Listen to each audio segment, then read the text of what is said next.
record button. So I am here tonight. I am Shequana, and we have a special guest with us tonight.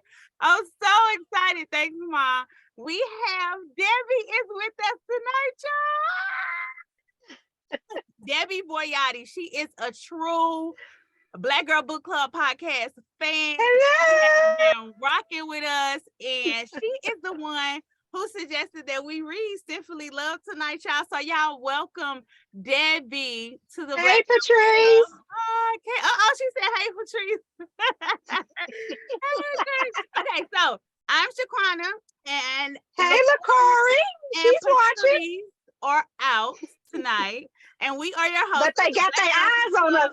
They got their eyes on us. We are your hosts of the Black Girl Book Club podcast. The Black Girl Book Club podcast. The Black Girl Book Club podcast. Hey, that's right, Debbie. Get it out. And we have a special guest tonight. Miss Debbie Boyati is with us. So I asked Debbie to come on with me tonight so that I would not be alone and be discussing books alone, because my book besties, aka co-host, aka the lovely Patrice and LaCorey, couldn't be with us tonight. So I am here holding it down, me and Debbie, and we're gonna get into this Sinfully Love, y'all, because the book from like page 2 almost took me out. But before we go there, Miss Debbie don't know I got some stuff for her tonight, honey. So I have always said that if I ever got a chance to talk to you, that I would ask you what was your love story. So tell us, a little bit about yourself. I guess, like, who you are, where you from, if you have any children, you married, how long you been married, and then I want to hear about this older husband, baby. So let's get into it. Okay, I'm Debbie. I have 3 kids. Well, 3 children, because I have 2 daughters that are grown. I have a 17-year-old son. My 3rd marriage. My husband is 25 years older than me. So I know. And we've been married for 8 years? Going on 8 years. Mm-hmm. Mm-hmm. Yeah. So how did y'all meet? We went to church together. Okay. Was he the pastor, like the pastor in this book? No, he was a deacon. Okay. Girl, no. He was a deacon at the church that we went to. And he was married at the time, and I was doing my own thing. Mm-hmm. And his wife died. Ooh. Around the same time my son's father died. So I mean, like, days apart. Oh wow. And I just, I would work with them and work around, and I was like, he was just sad, and I would just talk to him. I'm a nurse. Okay. And I work in oncology and stuff like that, and she died from cancer. My ex died from cancer. And I would talk, and I just seen him looking, I was just talking to him mainly and trying to get him to do stuff and invite him. My son played football, come watch him play football. And stuff, just getting him out of and she was like, nothing, it wasn't nothing like that. It wasn't nothing like it wasn't definitely nothing like this book. But we were just friends. And we wanted to, we got a little close on his birthday. That was his first time ever going out, and he asked me to go out with him, and we went out, and from there, we just started hanging out and stuff. Okay, so you were a little older, you were a little seasoned. See, in my head, I had made up this whole love story. Like, you was this young tenderoni, and you had this older man, and he was just lavishing you with gifts and flying you out of town and all this stuff. But no, you guys were leaning on each other in a time of need. You were grieving, and you were there for each other and connected on that way, which is still very beautiful. And my next question is, she said a man o'clock, I knew I liked you. Yes. So and and we just what he did show me. He said, I will show you what a real man is. Oh, And that's what he has. I have no problems with it. okay, all right. Quote Debbie's husband, baby. I'm gonna show you what a real man is. Okay, so when did you fall in love with reading? Back when I was probably third or fourth grade, there was a book. I went to Kmart. Okay. Now, I went to Kmart, and there was a book called The Truth About Me and Bobby V. Okay. And it was about a Black girl that lied about having a boyfriend. And so she had to go and get one of her brother's friends to be a boyfriend. Anyway, but that's when I fell in love with reading. Did they hook up? And that was it was written, it wasn't a spicy book like that. It was a child's book. Oh, okay. And so that's what I just said. Oh, I love this. I didn't put that book down until I finished it. Okay. And so, what's your favorite genre of fiction or nonfiction? I like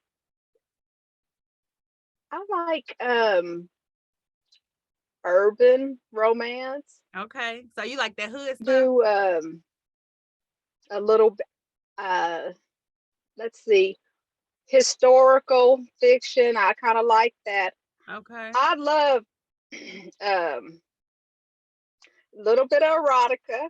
Okay. Yes, the deacon's wife like a little bit of erotica. Just a little bit. Just a little bit. Okay. So yeah.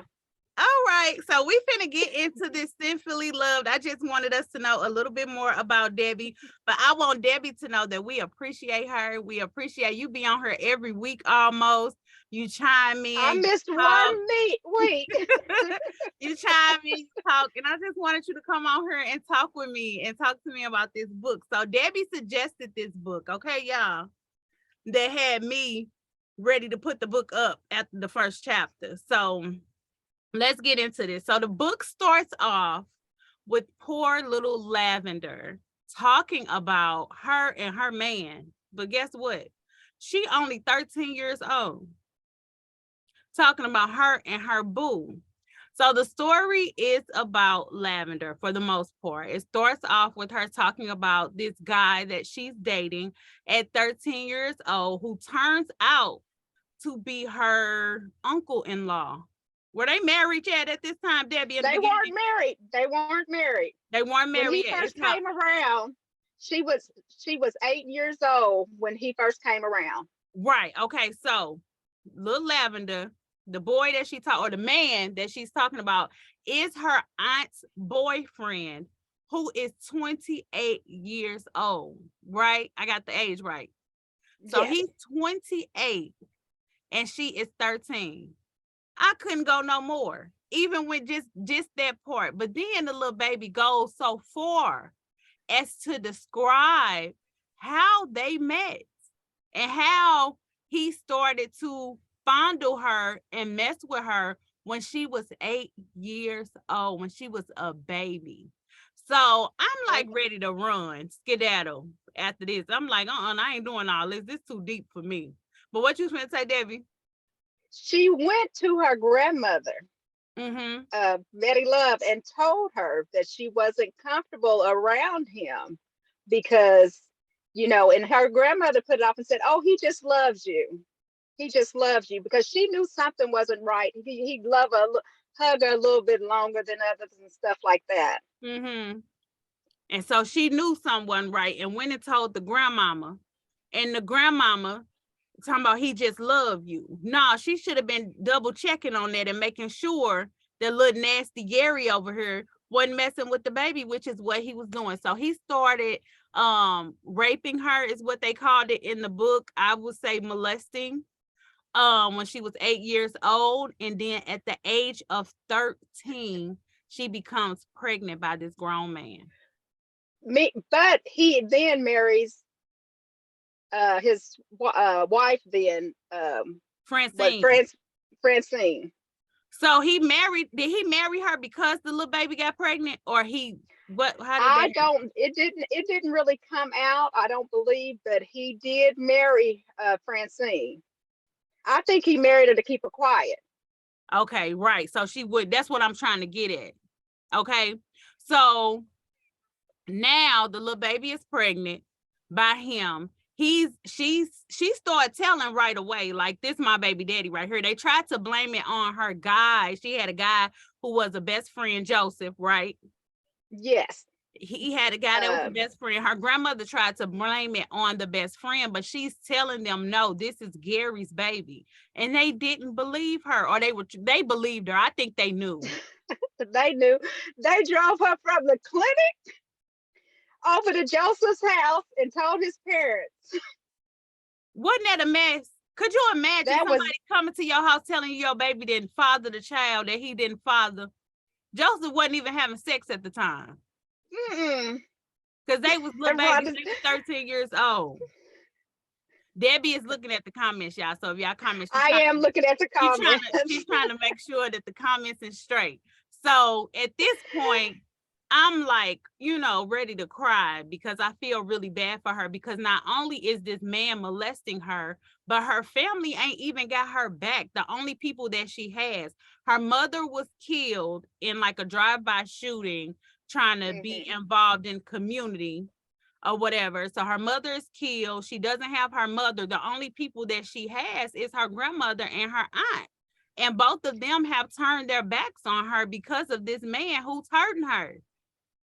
The only two she has is those two friends. Joseph and Maxine. Joseph and Maddie.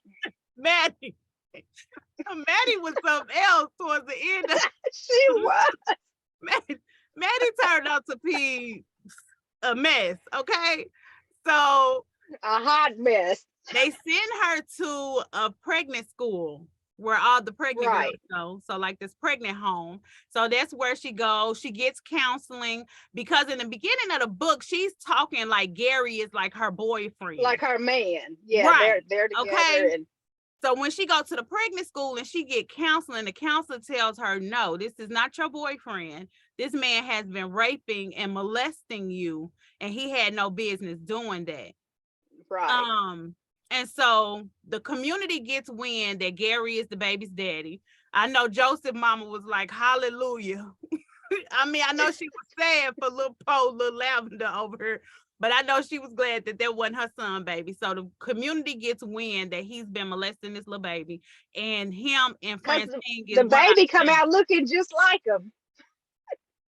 After he tried to deny that wasn't his baby. What was the baby name? The baby didn't have a name for 6 weeks. She was called the baby. She was not attached to this child, because she was not attached whatsoever. She was like dealing with some, psychological things, and she was attached to Gary. So when Gary went out of the picture and ran off with Francine, because they got ran out of town, now she's no longer attached to the baby. She don't want the baby anymore. And so let me tell y'all, this book starts off really tragic, but it get a little juicy like middle, because this sounds like, look, I'm about to head out because this is too much. it get a little lighter towards the middle or whatever. It's not as, I don't know, it was a lot of drama in her, but anyway, so she has the baby. She goes home. She was only at home for like a couple days before she left, right? She wasn't even at home for a day. Oh gosh. She went to Maddie's house because her parents was out of town. Okay. And so it was supposed to have been a party that night. So Joseph, Maddie, and Lala. That's when they decided to name Benji. That's when they decided to name Benji. Maddie named him, right? Yes, Maddie named him, and so that was his name. And so that baby wore those 3 13-year-olds out. It's so sad, yes. And so Lavender heard Maddie say that that it wore them out, that they didn't want to go to the party, and the kids wasn't for them. Right. So she left and took the baby to Miss Betty's house.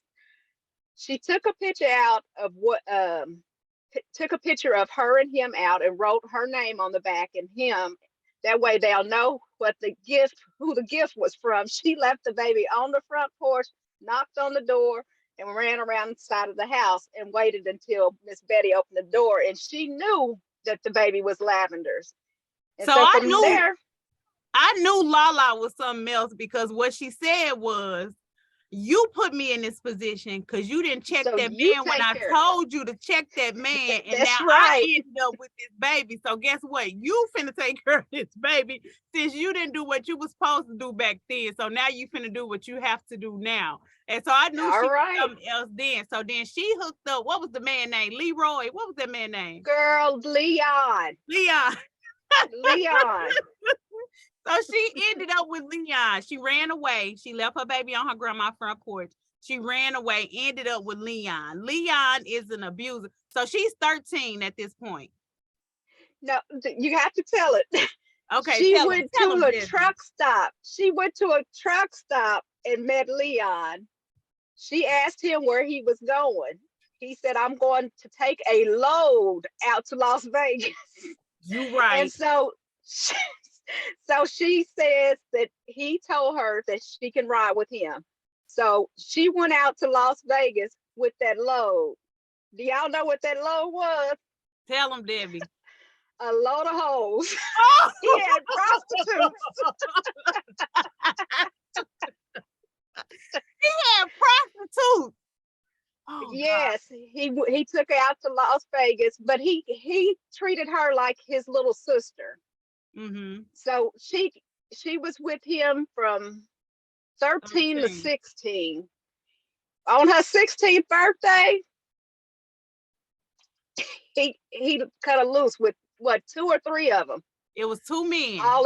Two men at one time. When she turned 16. So he didn't molded her, got her to trust him and love him for 3 years, from 13 to 16. And then when she turned 16, this book sounds bad, Debbie.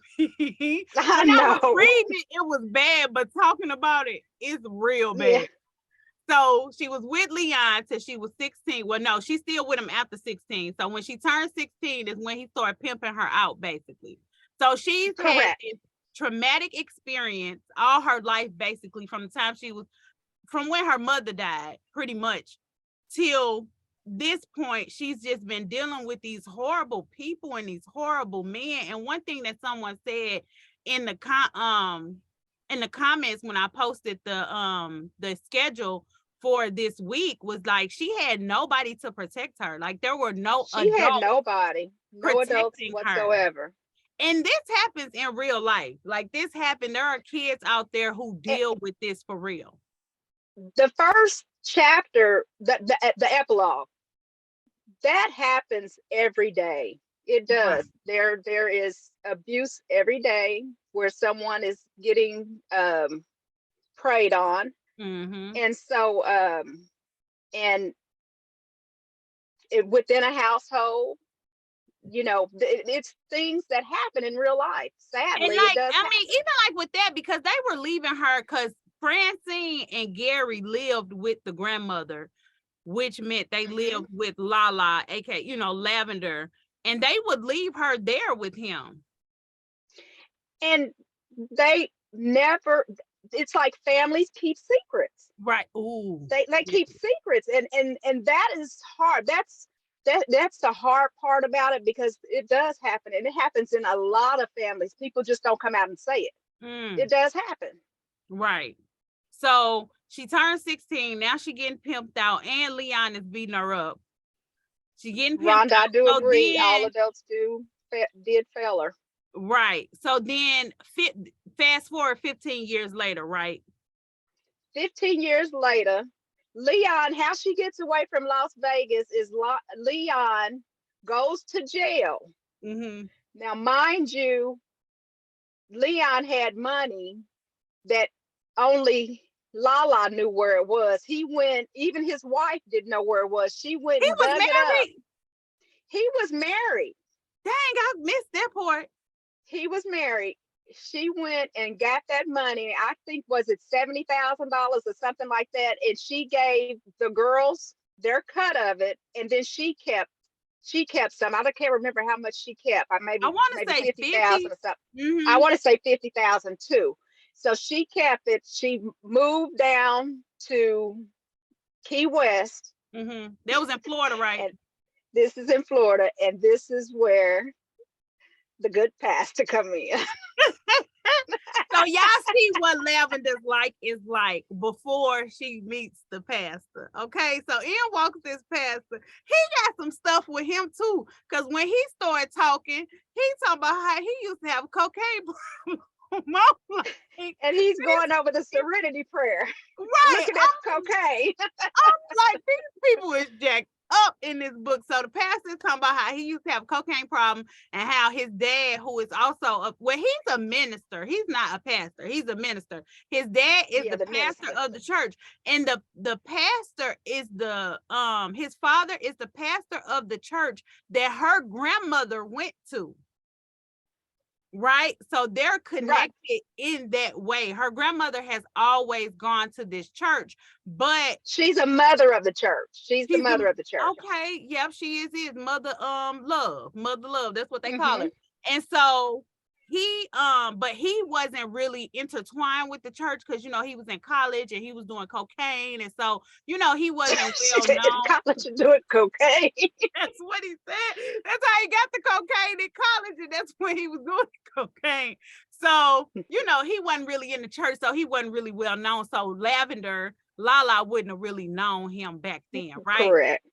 So he doing the serenity prayer, looking at this cocaine, because in order for him not to do cocaine, he's making sure that he remember where he was and how hard it was. So he keep a little cocaine in his drawer in the pastor's office so that he don't do it no more. So Mother Love comes to him because she is sick.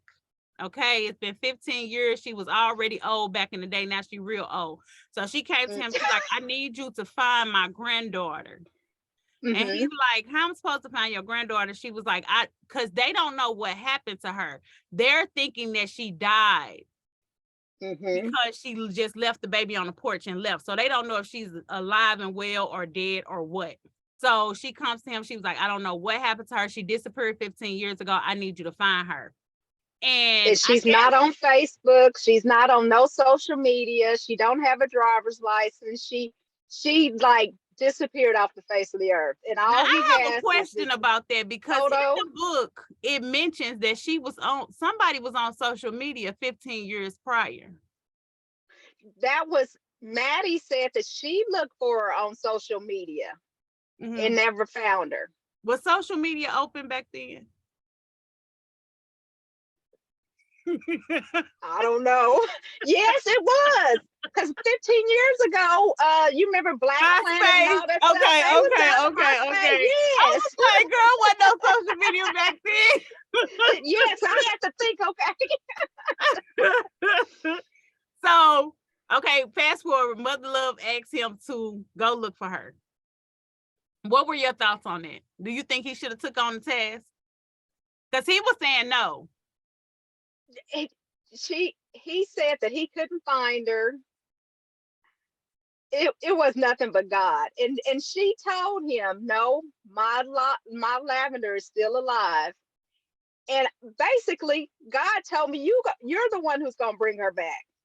And he was like, no, I don't think that's gonna happen. I'm not trying to be checking for Lavender. And so he went and tried to find everything, but then that was it. I mean, that was it. And I forgot what happened, how Maddie and him ends up there. So he's in real estate, the minister. What is his name? How do you pronounce his name? I have Shyheim. Oh, I like that. I like that. Shyheim Roosevelt. Shyheim. Okay. His name matched him in this book because Shyheim was something else. So Shyheim and Maddie are now dating. So y'all remember Lavender's best friend at the age of 13 was Maddie. Well, now Maddie is dating Minister Shyheim, okay? This tall, fine black man. She's not dating. She is engaged. Oh, they're engaged. They engaged. So Maddie is engaged to the pastor who is supposed to go and find Lavender, her ex-best friend. But Maddie is pissed off at Lavender for leaving. Did that ever? But we don't know that yet. We don't know that yet. So the pastor's in real estate. He like a real estate mogul, okay, y'all? The pastor's in real estate.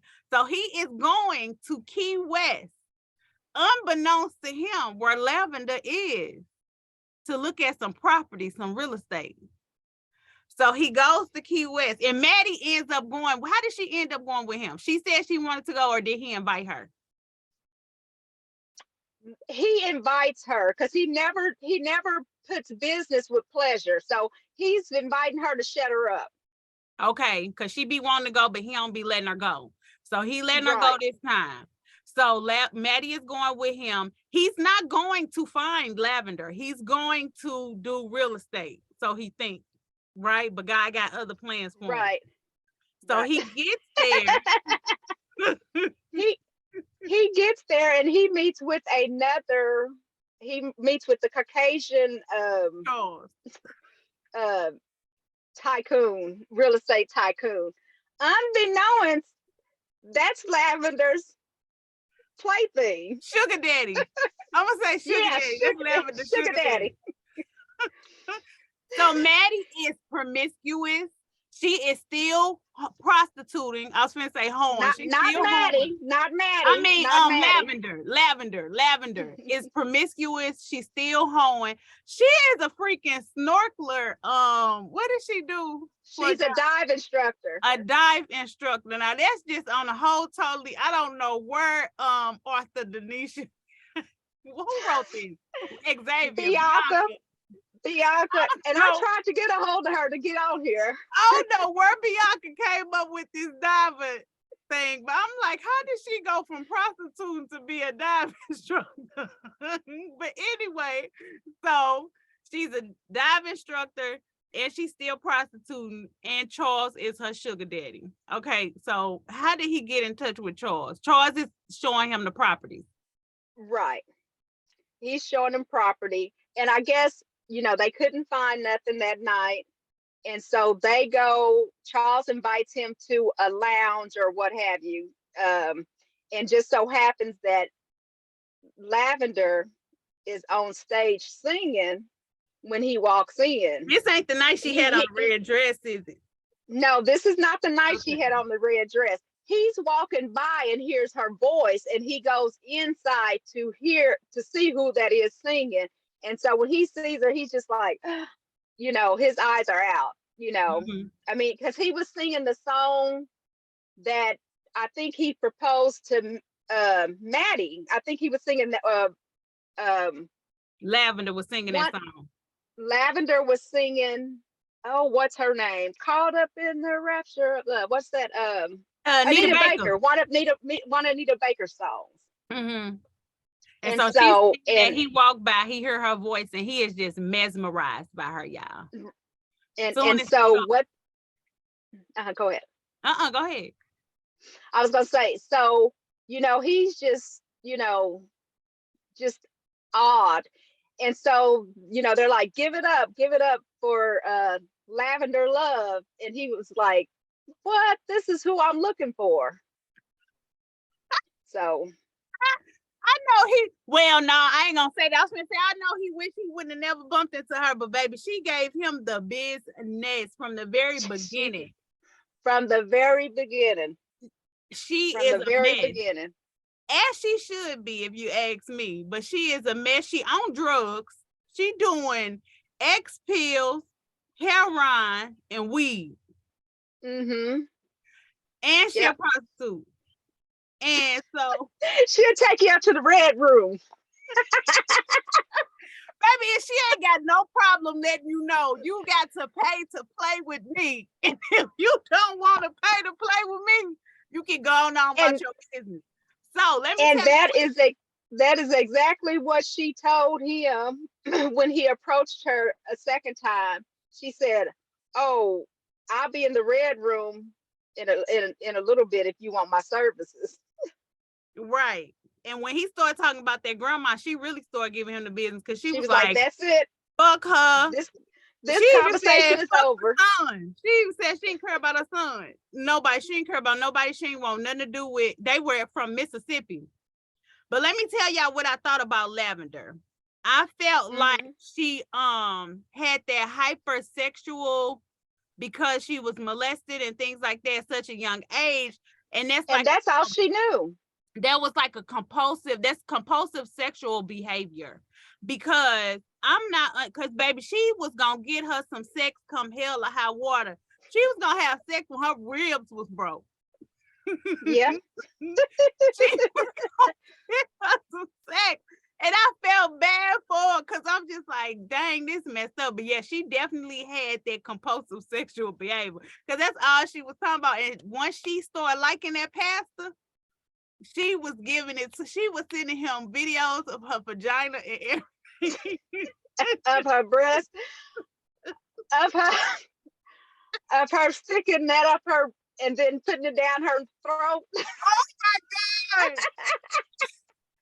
And then she gonna say, "Oh, please, Minister, please, that wasn't for you. Delete that. That wasn't for you." Okay, wait, we done got ahead. Yeah, we did.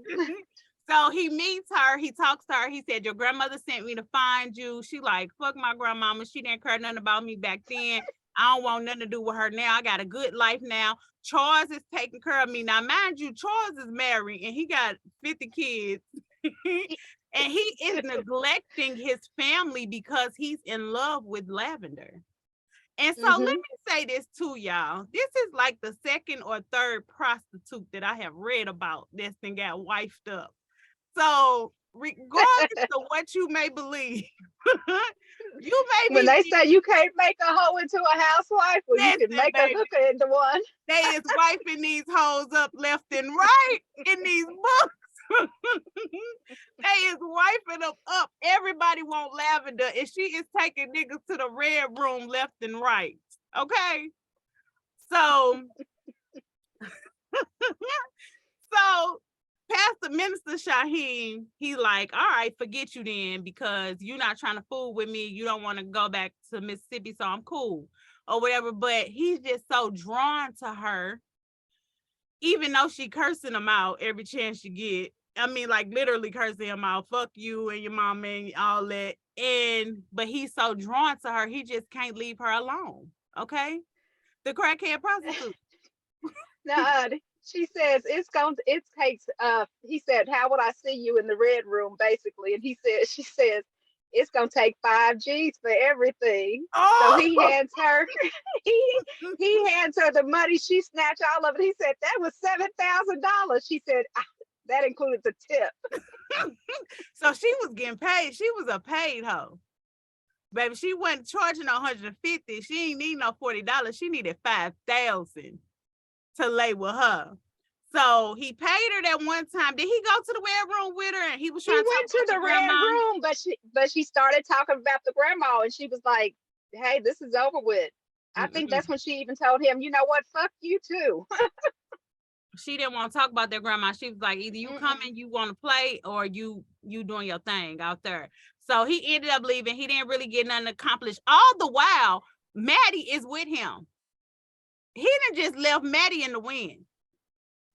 Maddie's left. Maddie's back in the room. He leaving her at the hotel. He's leaving her everywhere so he can go chase up behind Lavender.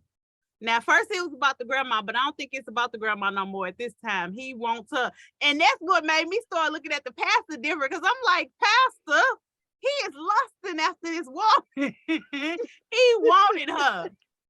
He wanted her.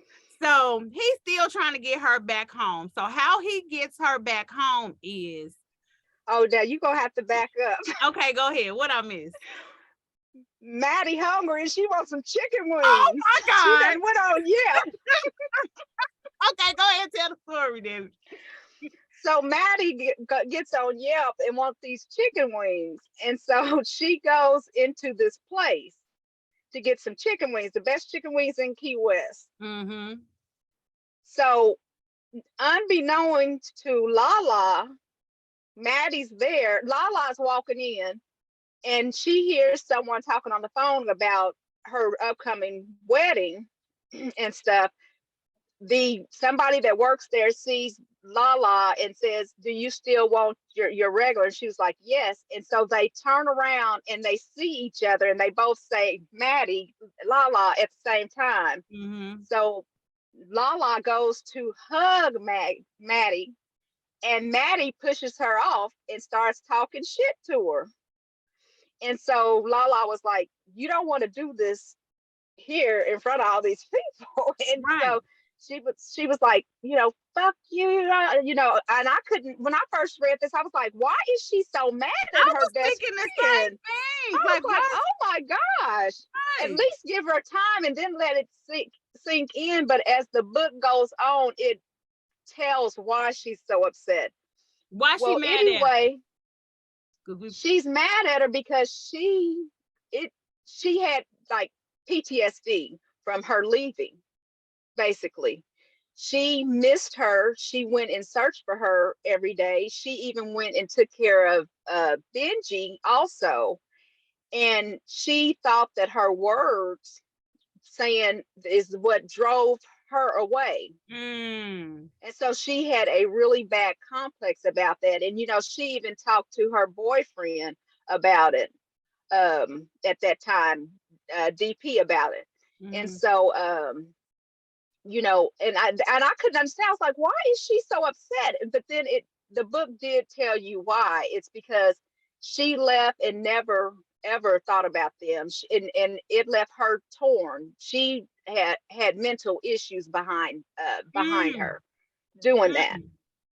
So she's mad at her. So she going off on Lavender. And Lavender like, this ain't what you want, ma'am. I know you 6. She said that girl was like 6 feet. She said, I know you 6 feet tall, but I'm gonna beat your ass if you try. So you need to walk away. Well, Maddie didn't walk away, and what happened then?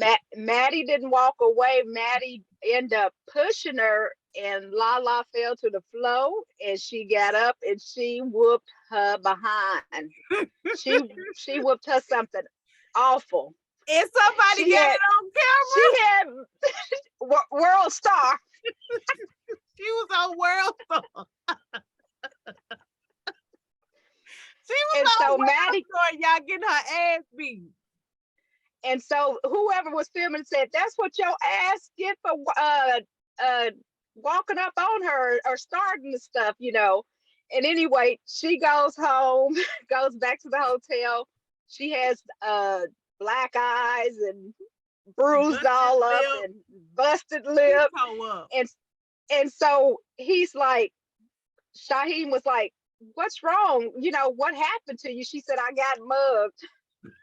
Lying. And so she was like, who did it? And he was like, oh, some locals, and you don't have to call the police, and they've been arrested.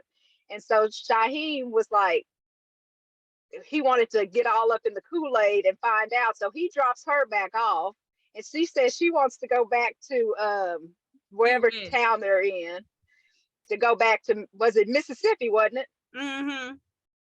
So he sent her back on commercial flight, not on the private jet, back to go home, and she's hiding her face because she's embarrassed.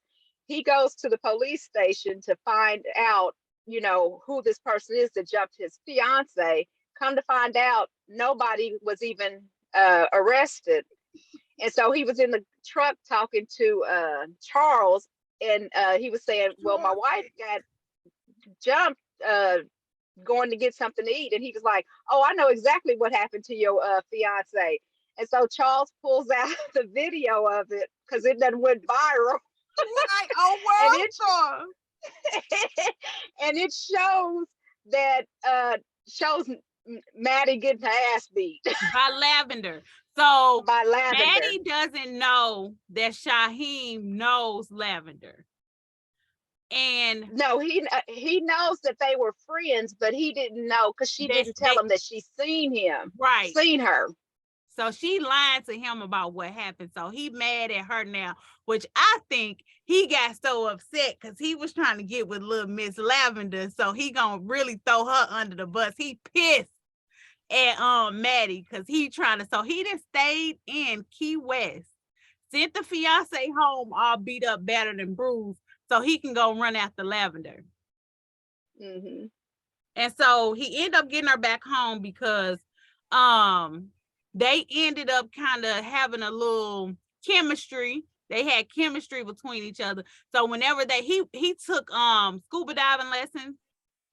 So she was his diving instructor. That's how he got close to her.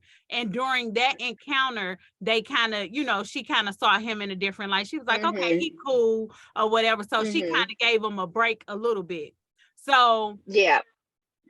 And he was like, she know what she was doing, because of course he has got scuba license too, and everything, and they take pictures all under the water and all that stuff. So they cool. Flirting with each other and stuff, scuba diving style.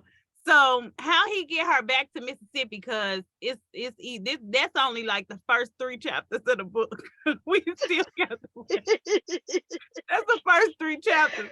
So the way he get her back to Mississippi is they got this chemistry between them, and she wears this red dress because she knew he was gonna be at this club tonight, or she had invited him. So she put on this red dress, baby. This mug is smoking hot, and he comes. I mean, you could tell she don't have no bra or panties on under. Nothing on. He comes to the club, and they looking at each other. She looking at him. He looking at her, and then she started performing fellatio on the doggone microphone.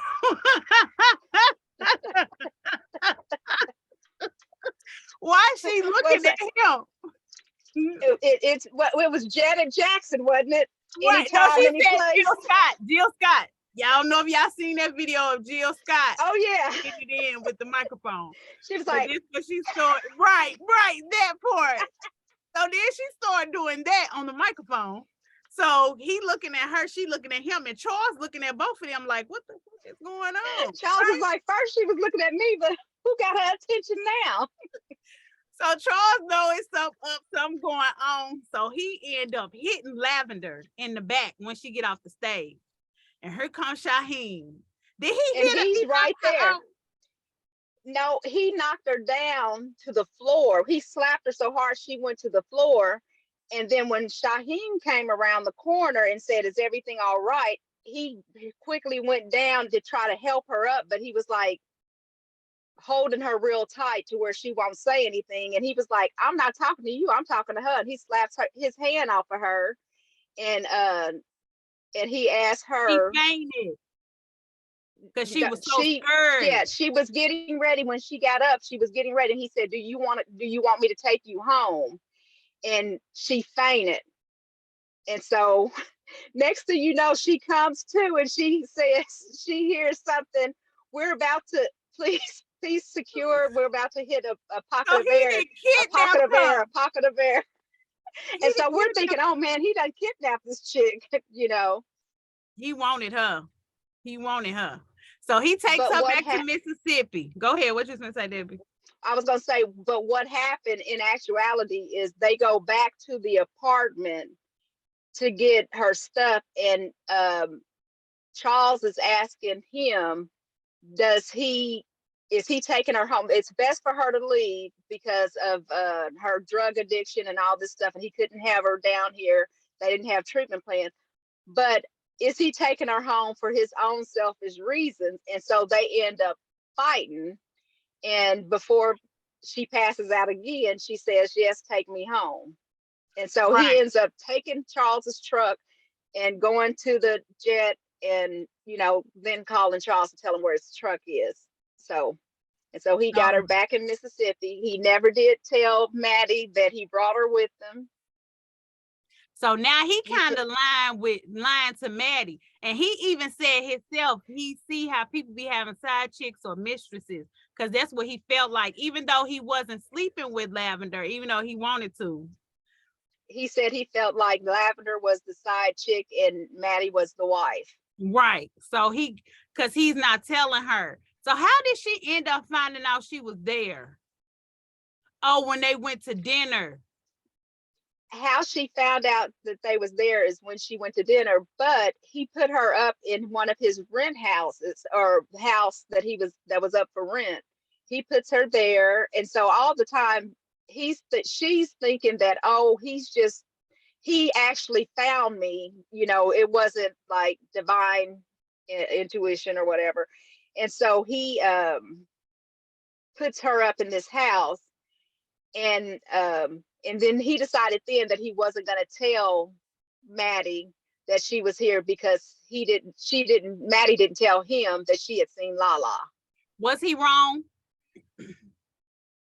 I think at this point I would have kept my mouth shut too. You wouldn't have told her? I wouldn't have told Maddie. It wasn't any of Maddie's business. It wasn't. As his fiance, that he got another woman staying up in the house, but giving her what? But it was card. Her. He gave her now, see, credit card. No, he gave her the black card. Right. He gave her his credit card and told her to get what she needed. And Maddie did take the I think she might have spent like $50,000. No, Maddie needed. Oh, at least. She spent like $50,000. So no. And then she talking about she got expensive taste, or she couldn't shop at City Trends. Ma'am. She said, do I look like I wear some City Trends? But I she said, do you wear City Trends? $1,000 a WAP for your pop, for your WAP. You get $5,000 a WAP for your WAP. WAP. Y'all know. I'm so clever. But anyway, so she in Mississippi. Nobody is supposed to know she's there. But of course, she all out in the streets with no clothes on. So of course, she's going to draw attention to herself. And then it's a lot of stuff kind of going on in the background. So the grandmother has custody of the son. Of course, she left the son with her. But, you know, the father, Gary, the molester, and his wife is also the pedophile molester, to take care of the son as well, because the grandmother is elderly. Well, the son is in and out of the hospital. So it's something wrong with his tonsils. He has tonsillitis or something. He needs surgery, and they won't get him surgery. They also believe that he is being abused. So that's kind of going on in the background. And, you know, his name is Benjamin. He's 15 now because it's been 15 years. So all that's going on in the background, and so much stuff come out. The book was kind of heartbreaking. There was some stuff going on with Benji and the daddy. And it was that was sick. It was hard to read. Okay, y'all. But meanwhile, Lavender and Shyheim is basically got an affair going on. I think it was an affair. It was an emotional affair for a very long time. It was an entanglement of some sort. Yes. Right. They had an entanglement going on. But Lavender ended up meeting her man, DP. DP is now Lavender's new John. Is that what they call the man? John. he her new John. And so she messing with him, but he is Maddie's ex-boyfriend. So it's all kind of, he's like a Tri-City drug dealer, big time drug dealer. DP. They got 50 kids. And so she meets him. She puts on the same red dress and go to the bar to get her a red drink. Dress is bringing the boys to the yard. And all these men were sending her drinks, and she was just sending them right on back. And so afterwards, he was like, "Hey, I've been sitting here watching you send all these drinks back. You know, can I buy you a drink?" And she was like, "You know what? Let's just cut through the chase. It's gonna take 2 stacks to ride this ride." And he was like, "Oh, honey, I don't pay for that. I don't pay for that." And she said, "Okay, well, then we don't have nothing to talk about. Okay. Hey, give me my bill." And so she walks off. She leaves the bar, and she hears somebody walk up behind her, and she knew who it was. And she was like, 2 stacks like that. And he said, "My truck's in the back." And they ain't even go to no hotel or nothing. They just got there before in the back of the They went to the truck. So he following up behind her. Lavender had that good, okay? Because once you get with her, because he ended up getting killed. Because he couldn't. This book, girl. he couldn't stay away. She ended up up killing him because he attacked her. So yeah. Nah. So what tripped me out is that night she called it was the lift, not the lift people to take her back home and to the house. And when she gets there, Shyheim's there. And she gets all scared. She's like, oh, wait, hold it. I'm single. I don't have to answer to him. And he's questioning her, where you been? Who did you go? Why did you go? He ain't even had where'd you get the money at? He pushing her off because she want him. But he keep pushing her off because he know he got a fiance. He's a man of the cloth. So he keep pushing her off, but he want her. And he want her so bad. He done went crazy, got up out his bed in the middle of the night trying to figure out where she at. And she out here. Because she wouldn't answer her phone. And he's mad. So she walked in the door and she said, you need to give me back my money too. And she said, I got me a new boyfriend. You don't have to come check on me that often. And then his face dropped and she's like, she was just kidding. I'm just playing. So anyway, eventually Maddie finds out that she's there. And when Maddie finds out she's there, she knows that her fiance is in love with her. So not only is she pissed off at her because she left her back in the day, now you done stole my man. So now she got a real vendetta. You beat my ass. Wait, first you left me when we was 13. Then you beat my ass in Key West. Now you done stole my man. So now she out for blood when it come to Maddie. She yes. When it come to Lavender, she out for blood. So, but we got to put Joseph back in here. Maddie's a nurse, and she works at the same hospital where Joseph is. Huh? I don't like how Joseph did Maddie because he was both of their best friends, and it was like he just blew her off when she had valid feelings. She had valid feelings, but he did tell her that she should have took the time to react to her differently. She shouldn't have just started getting mad and fighting her. He should have listened because, she did go through a lot, at 13, having a baby, being raped and all that stuff. So he was telling her she should have been softer toward her because of what she went through. Right. To put herself aside. Right. Because he said, if that was me, I would have did that. He said, Maddie, I was hurt. But he said, but if I was to see her, I would love up on her. I was hurt when she left, but I understood why.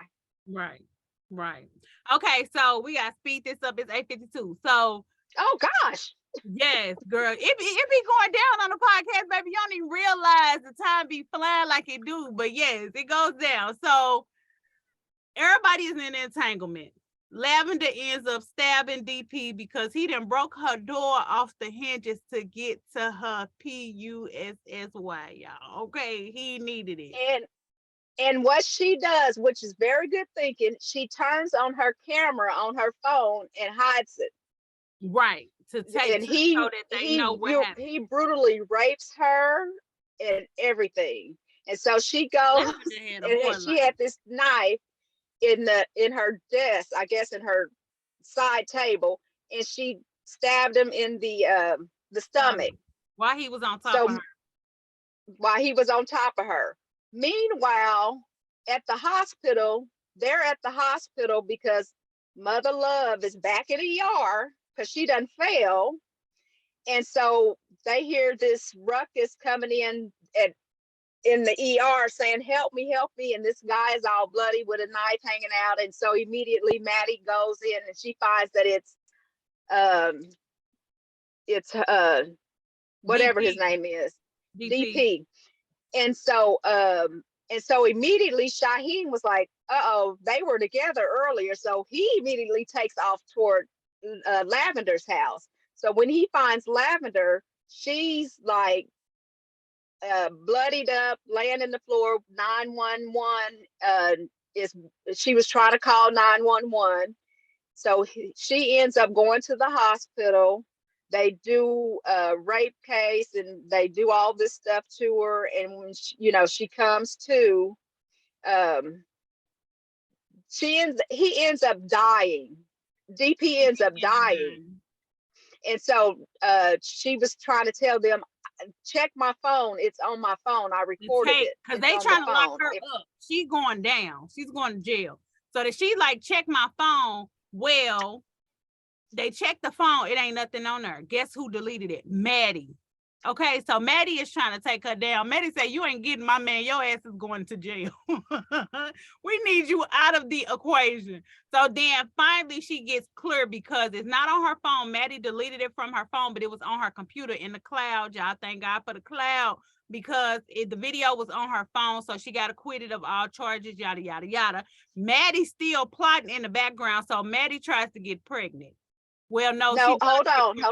Go ahead. let me stop you. She gets acquitted of the murder, but she still has to. She had drugs on her, and so she has to go to jail. I mean, she has to go to rehab for that, and so they put her in rehab. And Shyheim is there for her through all of this. He is, even though he got a fiance, even though he's really free and clear to leave, he done found the girl's granddaughter like she asked, reuniting her with her family. He really free and clear to go, but he won't leave her alone. So he's there for her throughout all of this, all while she in the hospital recovering from her rape, from DP, you know, through rehab. I mean, like, he's really basically having a relationship with her. He foots the bill for the lawyer. He foots the bill for rehab. Now, mind you, this is a crackhead prostitute, and I'm not even trying to talk bad about nobody, but I'm just saying, like, listen, don't feel bad about your life, your situation, your past, because anything can happen, okay? Anything can happen. Anything can happen. So Maddie's trying to get pregnant. Yes. Was she pregnant by him? Yeah, she got pregnant. She got pregnant. I'm trying to think what happened. She knew that she was trying to end up getting them hands on Lavender after she on the thing from rehab. Was it when she was on rehab and she got to leave for 3 days, for 3 hours? She got to leave for 3 hours. He took her to a beach. He didn't wine and dine her, but he dined her on all the stuff that she didn't have before. And then they went across the street to the hotel, went up to the penthouse. On her, and she got pregnant. So now her and Maddie pregnant together. But when she was tying him, she was like, I bet you ministers have vanilla sex and all that stuff. She said, y'all probably get off reading Revelations. And so she had talked pure crap to him about what he does. You probably don't even know what to do and all this stuff. And so meanwhile, he gets her real hot and excited on that elevator going up to the penthouse. And then he just stops her, he stops her and she gets frustrated. He takes his time because he's telling her, you told me that you never had anybody to make love to you and all this stuff. And she's saying, and so he said, I'm going to basically show you how this is done. And so she's trying to interrupt because she's always been in control. And he said, I'm talking right here like that. And so he's, getting her, doing this all build up. So basically, he put it down. He puts it down. The knew what to do down in the bedroom. He understood the assignment, baby, and he puts it down. And now she's hooked on him now.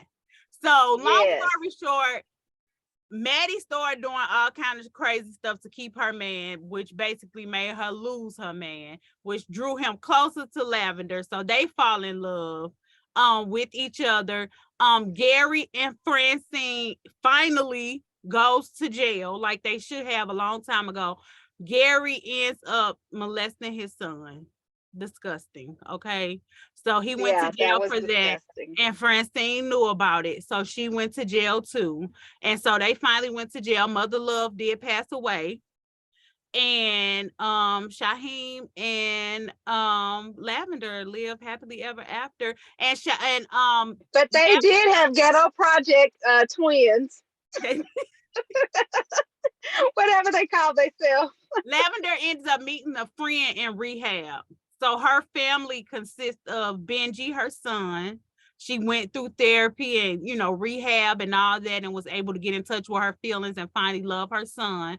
So it's her son, Shyheim, her best friend from rehab, and then I think her best friend had a boyfriend. So that's what their family consists of. I think it was disowned his parents brother because they didn't like his parents didn't like Lavender, so he told them she was a trip. Those parents was a trip. They were a trip.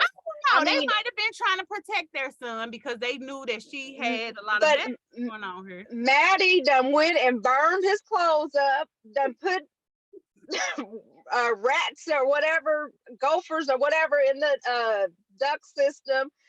She was a mess, and then put all this stuff on Facebook, opened up Facebook talking about he was stealing from the church and everything. Maddie went crazy. She went down to the police station, erased all that stuff. Maddie was a lunatic. Yeah. But the parents took her side, basically. And she still stayed like, if y'all ride with her, leave me and my family alone, which consisted of Lavender and Benji. And so, y'all, that's what happened in this book, baby. It was going down in this book. It was a lot. I would say read it, but it was a lot going on, and we pretty much told y'all everything happened.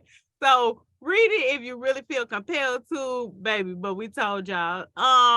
Debbie, what's next for you? What you reading after this? Ooh,